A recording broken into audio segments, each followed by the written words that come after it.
जय मल्हार बांधवांनो, धनगर इतिहास आणि वर्तमान या यूट्यूब चॅनलवर आपल्या सर्वांचं सहर्ष स्वागत आहे. माझं नाव सुमित भरत लोखंडे आणि मी एक इतिहास अभ्यासक आहे. आपण दिलेल्या मोठ्या प्रतिसादाबद्दल मी तुमच्या सर्वांचा खरंच आभारी आहे. आपल्या आजच्या व्हिडिओचा विषय आहे प्रतापगडच्या युद्धातील छत्रपती शिवाजी महाराजांचे अंगरक्षक म्हणजेच शिवराज रक्षक महावीर संभाजी करवर यांच्याविषयी आज आपण उपलब्ध माहिती जाणून घेणार आहोत.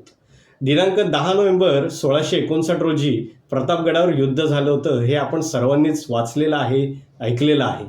विजापूरचा आदिलशाही सरदार अफजल खान आपल्या स्वराज्यावर चालून आला होता. शिवाजी महाराजांनी त्याला प्रतापगडावर भेटीसाठी बोलावलं होतं आणि त्या भेटीतील अटींप्रमाणे 10 अंगरक्षक यायचे ठरले होते. त्याच 10 अंगरक्षकांपैकी संभाजी करवर हे देखील एक होते. तर आज आपण त्याविषयी अधिक माहिती जाणून घेऊयात. या प्रतापगडच्या लढाईबद्दल एक तत्कालीन संदर्भ आपल्याकडे आज उपलब्ध आहे. तो म्हणजे कवींद्र परमानंद यांनी शिवाजी महाराजांच्या आज्ञेवरून लिहिलेला श्री शिवभारत हा संस्कृत ग्रंथ होय. परमानंद हे शिवाजी महाराजांच्या दरबारी राजकवी होते. त्यांचं मूळ गाव नेवासे होतं आणि त्यांची समाधी ही पोलादपूर येथे आहे. इसवी सन 1674च्या दरम्यान त्यांनी शिवभारत हा ग्रंथ लिहिला होता.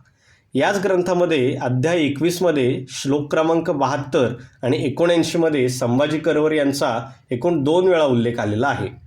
त्यातील पहिला उल्लेख असा: संवहा करवरस्त द्वदीभ रामोपी बर्बरहा एते दश महावीराहा शिवराजाभिरक्षिणहा. म्हणजेच संभाजी करवर आणि अशा 10 शिवराज रक्षक महावीरांनी गर्जना करून म्यानातून प्रचंड तलवारी उपसून पर्वतांनी जसे वायू साडवावे तसा त्यांनी खानाकडील योद्ध्यांना विरोध केला, म्हणजेच त्यांच्याशी युद्ध केलं. त्यानंतर दुसरा उल्लेख श्लोक क्रमांक 79: कावुकियेन कंकाभ्या मिंगालेना भीमानिना मुरुंबकेन वीरेण तथा करवरेण च. म्हणजेच कावजी कंक दोघे बंधू, अभिमानी इंगळे, शूर मुरुंबक, त्याचप्रमाणे करवर, काटके, गायकवाड आणि सिद्धी यांनी आवेशाने लढणाऱ्या दुसऱ्याही शत्रूंना म्हणजेच अफजल खानाकडील सरदारांना पटापट पाडले. हा अस्सल संदर्भ पाहिल्यानंतर आपल्या सर्वांच्याच लक्षात आलं असेल की संभाजी करवर हे फक्त पराक्रमीच नाहीत तर छत्रपती शिवाजी महाराजांचे अत्यंत विश्वासू शिलेदार देखील आहेत. ज्या अर्थी इतक्या महत्त्वाच्या प्रतापगडच्या मोहिमेत 10 अंगरक्षकांपैकी एक अंगरक्षक म्हणून संभाजी करवर यांची निवड करण्यात आली, त्या अर्थी निश्चितच संभाजी करवरांचं कर्तृत्व हे श्रेष्ठ होतं, यामध्ये दुमत नाही. परंतु संभाजी करवर यांचा या लढाईच्या नंतर कुठेही काही उल्लेख मिळत नाही. या लढाईमध्ये त्यांना वीरमरण आलं किंवा या लढाईनंतर ते इतर कुठल्या मोहिमेत देखील सहभागी होते याविषयी आजपर्यंत कुठलीही कागदपत्र उपलब्ध झालेली नाहीत. संभाजी करवरांचं व्यक्तिमत्व कसं असावं तर आजच्या काळात आपण बघतो commando force, raw, intelligence bureau, त्यातील अधिकारी, तशाच पद्धतीने चाणाक्ष, अचूक निर्णय क्षमता असलेले, शारीरिक मानसिकदृष्ट्या सबल असलेले संभाजी करवर हे त्या मोहिमेमध्ये निवडले गेले होते. मागील 7 ते 8 वर्षांपासून आपण या करवर घराण्याच्या मूळ गावाचा शोध घेत होतो. 3 वर्षांपूर्वी माझ्या वाचनात मलजी करवर यांचा उल्लेख आला. तो म्हणजे शिवकालीन पत्रसार संग्रह खंड 3 या ग्रंथात. दिनांक 12 डिसेंबर 1658 रोजीच्या एका पत्रात मलजी करवर मुकाम दिघीची आटफाडकर कर्याती मानदेस असा उल्लेख आढळला. म्हणजेच मलजी करवर हे मुक्कामी दिघंची आटपाडी कर्यात मानदेस येथे होते. या पत्रातील मलजी करवर आणि प्रतापगडच्या युद्धातील संभाजी करवर यांचं नातं काही अजून स्पष्ट झालेलं नाही, पण माझ्या मते हे दोघेही एकाच कुटुंबातील असावेत. त्याचं कारण असं की ज्या प्रतापगडच्या युद्धामध्ये संभाजी करवर होते त्याच प्रतापगडच्या लढाईमध्ये या पत्रात उल्लेख असलेले रोहिड खोऱ्यातील बाजी सर्जाराव जेदे देशमुख हे देखील होते. त्यामुळे या पत्रानुसार बाजी सर्जाराव देशमुख यांनी मलजी करवर यांना 10 होणाचं कर्ज दिलं होतं आणि त्याला साक्षीदार म्हणून गौरोजी राजे मदने यांचाही उल्लेख आलेला तुम्ही पाहू शकता. ग्वाही म्हणून राहिलेले हे सरदार मदने मूळचे पिलीवचे. त्यामुळे संभाजी आणि मलजी करवर हे एकाच कुटुंबातील असावे असं माझं मत आहे. याच करवर घराण्याचा पूर्वापार नातेसंबंध हा बेलदार घराण्याशी सुद्धा आलेला आहे, ज्यांचं मूळ गाव फलटण तालुक्यातील सांगवी आणि सरडे आहे. या बेलदार घराण्यातील शिलेदार पिलाजी बेलदार यांचा देखील प्रतापगडच्या लढाईमध्ये उपस्थित असल्याचा उल्लेख मिळतो. तो उल्लेख अज्ञानदासांच्या पोवाड्यात येतो. हा पोवाडा तत्कालीन संदर्भ म्हणून याला खूप महत्त्व आहे. तर पोवाड्यातील उल्लेख असा: राजा नवगजित बैसला, मोरो श्याम बोलाविला, रघुनाथ पेशवे नारो शंकर पाचारीला, 10 तोंड्या माणकोजीला, त्या इंगळ्या सुभांजीला, देवका त्या जीवाजीला, राजाने बोलाविले तुम्हाला, करण खऱ्या सुभांजीला, बेलदारा पिलाजीला, सर सुभाजीला, पालीकर नेतोजीला, त्या बोबड्या बहिर्जीला, सरदार आले भेटायाला. तर अशा पद्धतीने आपल्याला पोवाड्यामध्ये पिलाजी बेलदार हे शिवाजी महाराजांचे प्रमुख सरदार असल्याचं स्पष्ट होतं.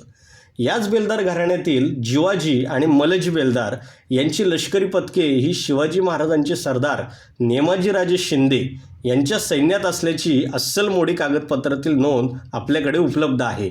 यातूनच करवर आणि बेलदार या दोन्ही घराण्यांचा लष्करी बाणा दिसून येतो. सध्या आटपाडी भागात करवर मंडळी स्थायिक नाहीत. येडेश्वरी देवस्थान आहे जे आपल्या सर्वांनाच माहिती असेल. त्याच्या शेजारी रघुचीवाडी नावाचे एक गाव आहे. तिथे ही समस्त करवर भावकी आज स्थायिक झालेली आहे. त्या करवर मंडळींशी चर्चा केल्यानंतर त्यांनी अशी माहिती दिली की छत्रपती शिवाजी महाराजांनी प्रतापगडच्या युद्धात पराक्रम केला म्हणून आम्हाला दिगंची या मूळ गावी पाटीलकीचं इनाम करून दिलं होतं. त्यानंतर संभाजी करवर यांच्या वंशातील रघुजी आणि मघोजी असे 2 बंधू दिगंची भागात निजामाकडून इनामवतनी मिळाली म्हणून स्थायिक झाले.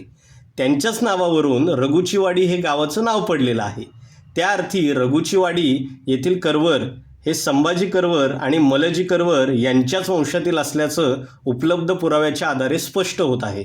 या गावात करवर मंडळींच्या शेतात एक ऐतिहासिक समाधी स्मारक देखील आहे. काही गावकरी आणि करवर मंडळींच्या मते ही समाधी रघुजी करवर यांची असावी. तर इतिहास संशोधकांच्या मते हे स्मारक किमान 250 वर्षांपूर्वीचे आहे. करवर मंडळींचे कागदोपत्री जाती उल्लेख हे हटकर किंवा तेलवर हटकर असे आहेत, कारण तो शब्द पूर्वापार त्यांच्या नोंदीमध्ये चालत आलेला आहे. पण ते स्वतःला धनगरांपेक्षा वेगळे मानित नाहीत. कारण आपण आत्तापर्यंतच्या ऐतिहासिक संदर्भांमध्ये पाहिलंच असेल की पिलाजी बेलदारांसोबत जिवाजी देवकते यांचा उल्लेख आला आहे. मलजी करवर यांच्यासोबत गौरोजी राजे मदने यांचा उल्लेख आलेला आहे. तर जिवाजी आणि मलजी बेलदार यांच्यासोबत नेमाजी राजे शिंदे यांचा उल्लेख आलेला आहे. ही सर्वच मंडळी इतिहास काळापासून एकत्रित युद्ध मोहिमा करताना आपल्याला आढळून येतात. धनगर आणि हटकर हे दोन्ही ऐतिहासिक शब्द असून ते समानार्थी असल्याचं कन्नड शब्दकोशातून आपल्याला माहिती मिळते. आता याहीपेक्षा एक वेगळी माहिती अशी की काही वर्षांपूर्वी माझ्या वाचनात एक पुस्तक आले, सह्याद्रीतील कानड गवळी. पुस्तकाचे लेखक पांडुरंग दगडू खाडगीर. हे पुस्तक मुंबई विद्यापीठाच्या वाचनालयात उपलब्ध आहे. त्यात दिलेल्या माहितीनुसार करवर नामक घराणी ही तलवार कानडे या समाजात देखील आहेत आणि ते सुद्धा संभाजी करवर यांना स्वतःचे पूर्वज मानतात. इगतपुरी, नाशिक, सिन्नर, नगर या भागांमध्ये 15 ते 20 गावांमध्ये ही करवर आडनावाची लोक स्थायिक झालेली आहेत. त्यांना त्या प्रदेशानुसार कानडे किंवा तलवार कानडे म्हणूनही ओळखले जाते. हा समाज प्रामुख्याने महानुभाव पंथाला मानणारा आहे. त्यातील काही मंडळींशी माझी चर्चा झाली. या करवर मंडळींबद्दल अधिक संशोधन होणं गरजेचं आहे. त्यांचं मूळ गाव, त्यांची संस्कृती यासाठी समाजातीलच तरुणांनी पुढाकार घ्यायला हवा आणि गट तट करत बसण्यापेक्षा एकत्र येऊन सामाजिक कार्य तडीस न्यावं असं माझं मत आहे. शेवटी बंधुभाव असणं गरजेचं आहे. शिवराज रक्षक महावीर संभाजी करवर यांच्या जयंती किंवा पुण्यतिथीविषयी आज आपल्याकडे कुठलीही माहिती उपलब्ध नाही आहे मित्रांनो. परंतु त्यांनी ज्या मोहिमेमध्ये सहभाग घेतला होता त्या प्रतापगडच्या युद्धाची तारीख म्हणजे दिनांक 10 नोव्हेंबर ही आज आपल्याकडे उपलब्ध आहे. माझ्या मते आपण सर्वांनीच संभाजी करवर यांचा शौर्य दिन दिनांक 10 नोव्हेंबर रोजी साजरा करायला हवा. त्यासाठी करवर भावकी ही सर्वच मंडळी यासाठी सक्रिय काम करत आहेत. तर मित्रांनो, तुम्हाला आजचा व्हिडिओ कसा वाटला, आजची माहिती कशी वाटली ते अवश्य कळवा. तसेच अशीच अपरिचित माहिती जाणून घेण्यासाठी धनगर इतिहास आणि वर्तमान या यूट्यूब चॅनलला जोडलेले रहा. धन्यवाद. जय मल्हार.